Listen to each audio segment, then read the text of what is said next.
ආයිබෝවන් village smart kitchen තුලින් ඔන්න මං අද අරගෙන ආවා අඹ තෙම්පරාදුවක් හදාගන්න විදිය.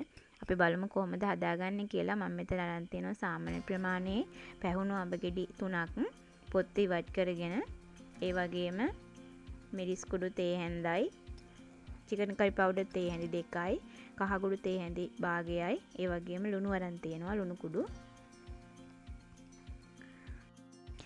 මෙතන මම ලෑස්ති කරගෙන තියෙනවා රම්පේ කරපිංච ටිකක්, ඒ වගේම ලුණු ගෙඩියක් කපාගෙන තියෙනවා පොඩිවට, ඉඟුරු සුදු ලුණු චොප් කරගෙන තියෙනවා. ඊට අමතරව අරන් තියෙනවා කුරුඳු කෑල්ලක්, එනසාල් ඇට කිහිපයක්, කරාඹුණටි 2-3ක් අරන් තියෙනවා. දැන් අපි මේ විදිහට අඹ ගෙඩිය අරගෙන මේ වගේ දෙකට කපාගෙන, අපි දික් අතර තීරු තමා කපා ගන්න ඕනි.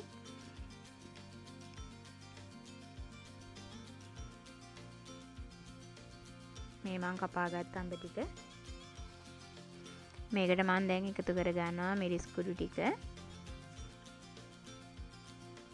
ඒ වගේම චිකන් කරි පවුඩර් ටික, ලුණු කුඩු ටිකත් එකතු කරගමු. ඔයාලා ලුණු කුඩු ඔයාලගේ රස අනුව එකතු කරගන්න. ඒ වගේම කහ කුඩු ටිකත් මේකට එකතු කරගන්නවා.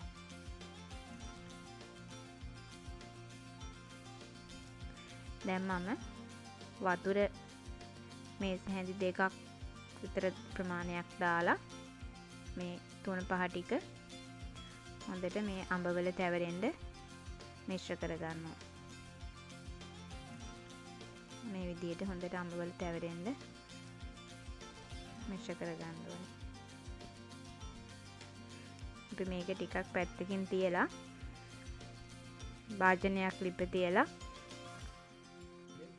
තෙල් මේස හැන්දක ප්‍රමාණයක් විතර එකතු කර ගන්නවා. මම දැන් මේකට තෙල් ටික රත් වෙනකන් ඉඳලා අබ ටිකක් එකතු කරගත්තා.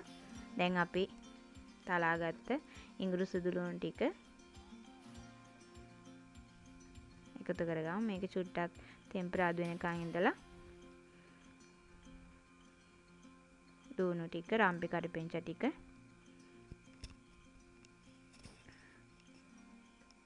එකතු කරගෙන තව ටිකක් අපි තෙම්පරාදු කරගමු. දැන් මම අර 3-5 එකතු කරගත්ත අඹ මිශ්‍රණය තෙලට දාගන්නවා. මේ විදිහට හොඳට අපි මේ තෙලේ මේ ටික කලවම් වෙන්න හොඳට මේ විදිහට කලවම් කරගන්න ඕනි. දැන් මේ වෙලාවේදී අපි ගින්දර අඩු කරලා තමයි තියාගන්න ඕන ලිපේ. මම දැන් අර 3-5 එකතු කරපු භාජනයේ තිබ්බ ඉතිරි 3-5 ටිකත් මේකට දාගන්න ඕන නිසා තව වතුර සුට්ටක් එකතු කරලා ඒ ටිකත් වෑංජනයේටම එකතු කරගන්නවා. මේ විදිහට තියලා අපි විනාඩි 10ක් විතර මේක මඳ ගින්දරේ තඹගමු.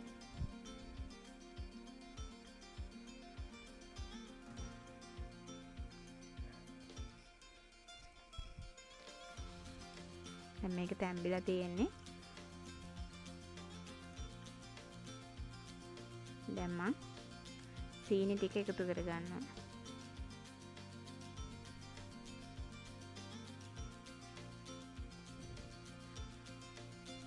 දැන් අපි සීනි ටිකත් පොඩ්ඩක් මේකට මිශ්‍ර වෙනකන් තියලා තව චුට්ටක් අපි වහලා තියාගමු. මේ විදිහට ඉතින් ඔයාලටත් අඹ වෑංජනයක් හදාගන්න. ඔයාලත් හදලා බලන්නකෝ රස කොහොමද කියලා. අපේ channel එකත් ඒ අතර subscribe කරන්න අමතක කරන්න එපා.